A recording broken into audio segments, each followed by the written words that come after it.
예방접종률을 높여야 됩니다. 네네. 두 번째는 이제 조금이라도 이상하면 자가로 검사를 하셔서 집안에 머물고 돌아다니지 마셔야 됩니다.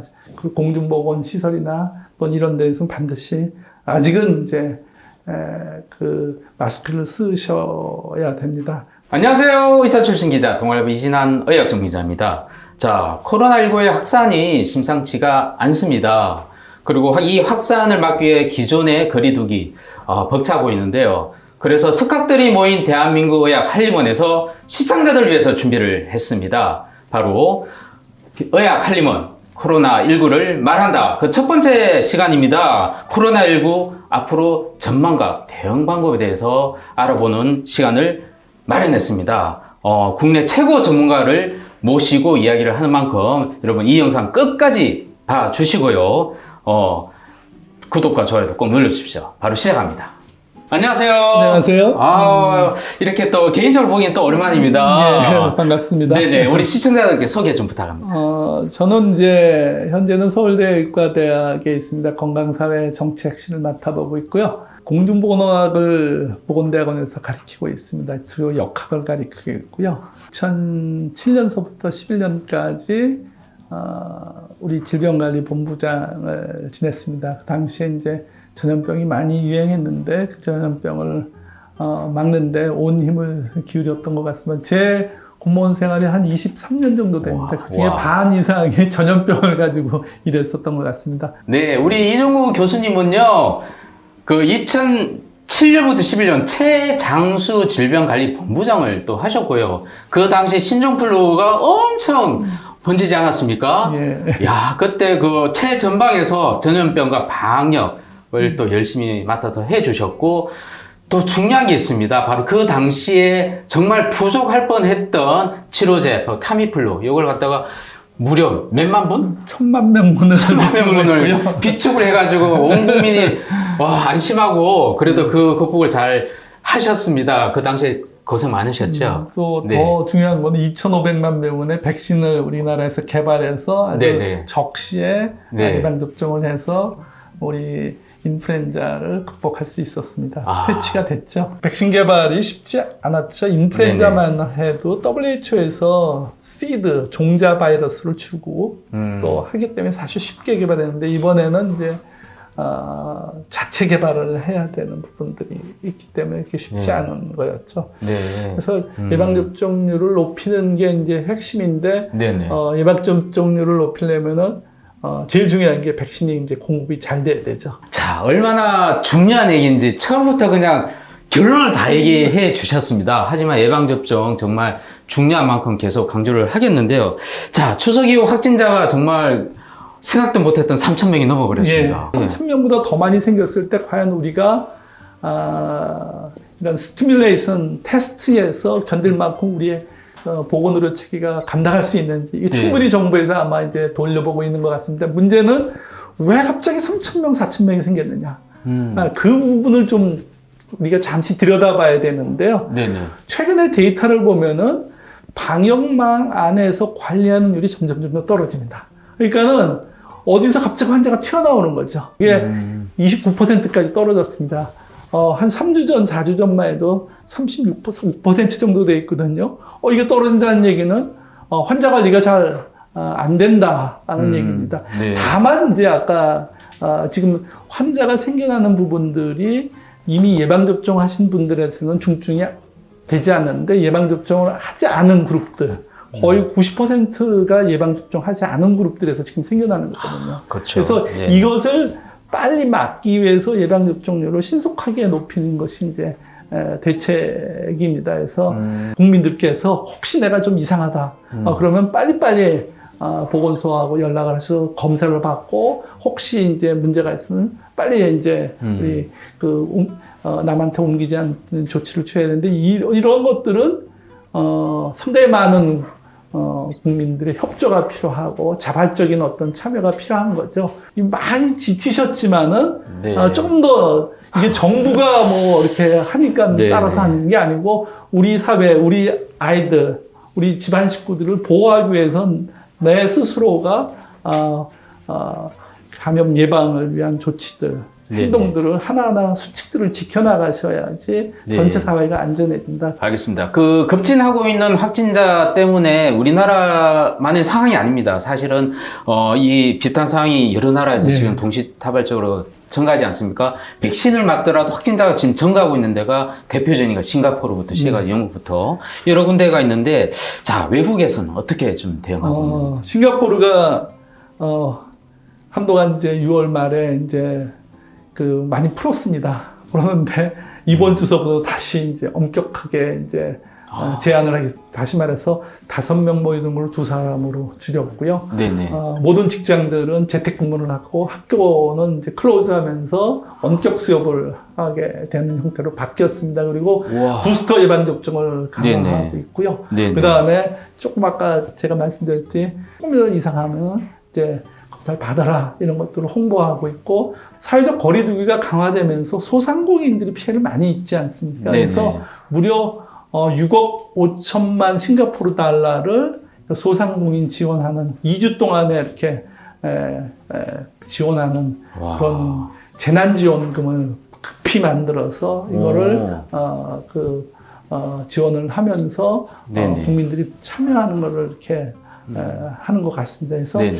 지금 3,000명이 올라갔는데, 그러면 싱가포르처럼 다시 조일 것이냐? 그렇지 네네. 않으면은 좀 지혜를 현 상황을 우리가 유지해 나가면서 통제가 가능하냐? 이런 고민들을 정부가 하고 있는 것 같습니다. 소상공인들은 시간만이라도 풀어달라, 인원수 풀어달라, 업종을 풀어달라, 여러 가지 이제 말씀을 하시는 것 같습니다.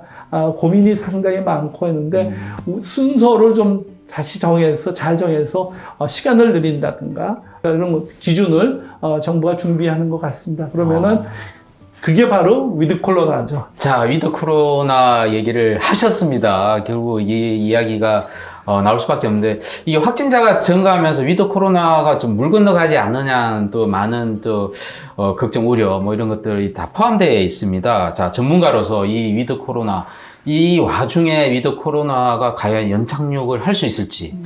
이제 연착륙을 하려면은 아까 말씀드린 대로 예방접종률을 높여야 되고, 그 다음에 국민들이 이제 많이 동참하셔가지고 이런 그 코로나가 남한테 전파되지 않도록 이렇게 신속하게 검진을 받으시고, 그 다음에 집에 머물러 있고 손 닦기 하고 마스크 쓰고 뭐 이런 부분들이 같이 가야 되는 거죠. 어느 날 갑자기 영국이 7월 19일 날 프리덤 데이를 선언했습니다. 사실 프리덤 데이를 선언한 거는 수십만 명이 사망하고 수백만 명의 걸림에 따라서 모든 사회를 셧다운 시켰었거든요. 거기에 이제 반작용으로 이제 프리덤 데이를 했지만은 실제로 내용을 들여다보면은 자율적으로 해직을 권하고 있고, 플랜 A는 풀었지만은 환자가 증가하면 플랜 B로 다시 돌아갈 가능성 준비를 또 하고 있습니다.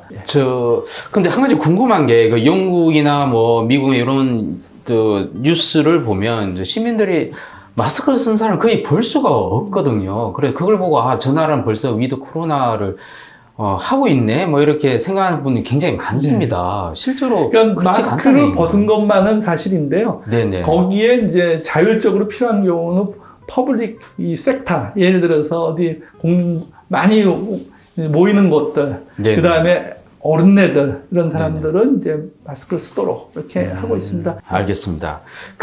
사실은 결국 위드 코로나가 되기 위해서는 아까 처음부터 계속 강조하셨지만 백신의 접종률 높이는 게 가장 큰 건데, 그러다 보니 이제 소아청소년 백신 얘기도 할 수밖에 없습니다. 아이들에 대한 백신 안전성이 확보되지 않은 상황에서 부모의 걱정이 굉장히 많기 때문에 이게 또 다른 또 큰 벽으로 또 작용할 수 있을 것 같습니다.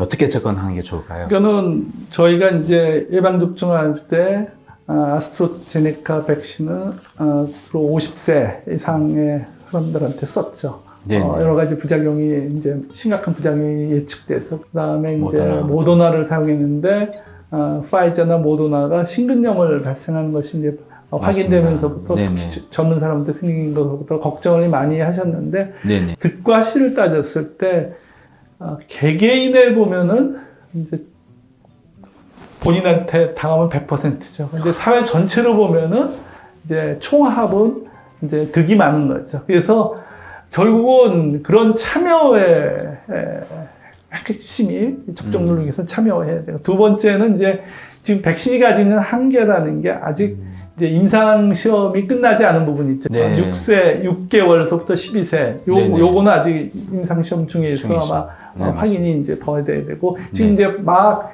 이제 허가를 내달라고 이제 하는 부분들이 12세에서 15세 사이 이제 허가 곧 날 것으로 봅니다. 그러면 이제 예방접종 안전성은 확보됐다고 지금 알려지고 있습니다. 아까 말씀드렸듯이 예방접종하지 않으신 분들이 지금 접종이 이제 코비드-19에 이제 걸리시는 분들이 거의 80-90% 정도 되거든요. 그 예방접종률이 그 부분을 이제 커버하게 되면은 상당히 많이 줄어들 겁니다. 그러면은 지금 우리 이런 여러 가지 이제 그 사회적 거리두기나 이런 것들을 좀 완화하면서 충분히 갈 수 있다. 이렇게 생각이 됩니다. 네, 마지막으로 국민들에게 당부의 말씀 한마디 부탁드리고 마치도록 하겠습니다. 예방접종률을 높여야 됩니다. 네네. 두 번째는 이제 조금이라도 이상하면 자가로 검사를 하셔서 집안에 머물고 돌아다니지 마셔야 됩니다. 그 공중보건 시설이나 또는 이런 데서는 반드시 아직은 이제 그 마스크를 쓰셔야 됩니다. 그리고 이제 정부 입장에서는 이제 환자급증에 대한 대비를 철저하게 해주실 것을 당부를 드립니다. 이제 사회적 거리두기를 더 강화하기 쉽지 않은 상황이기 때문에 정부가 그 밸런스를 황금률을 찾는 것 같습니다. 네. 그래서 이 질환은 극복해낼 수 있다. 치료할 수 있고 우리는 퇴치할 수 있다. 이런 자신감과 희망을 가지시면은 이 코로나 19의 최악의 상황을 우리가 벗어날 수 있지 않겠나 이렇게 생각을 합니다. 힘을 내셔야 됩니다. 네, 알겠습니다. 극복할 수 있습니다. 네, 고맙습니다. 이상 의학 한림원 코로나19를 말한다 첫 번째 시간 코로나19 앞으로 전망과 대응법에 대해서 자세히 알아봤는데요. 여러분들 우리가 의학 한림원 석가분들이 매월 나와서 이렇게 재미있는 주제, 관심 있는 주제로 여러분들께 쉽게 접근해서 많이 알리는 시간을 갖도록 하겠습니다. 이거보다 더 정확한 정보 영상 없을 것 같지 않습니까, 교수님? 네. 더 다행인 것이 앞으로 우리 사망자, 확진자에 비해서 사망자가 계속 줄고 있고 이런 것들이 아주 눈여겨볼 만한 중요한 팩터가 되어 있고요.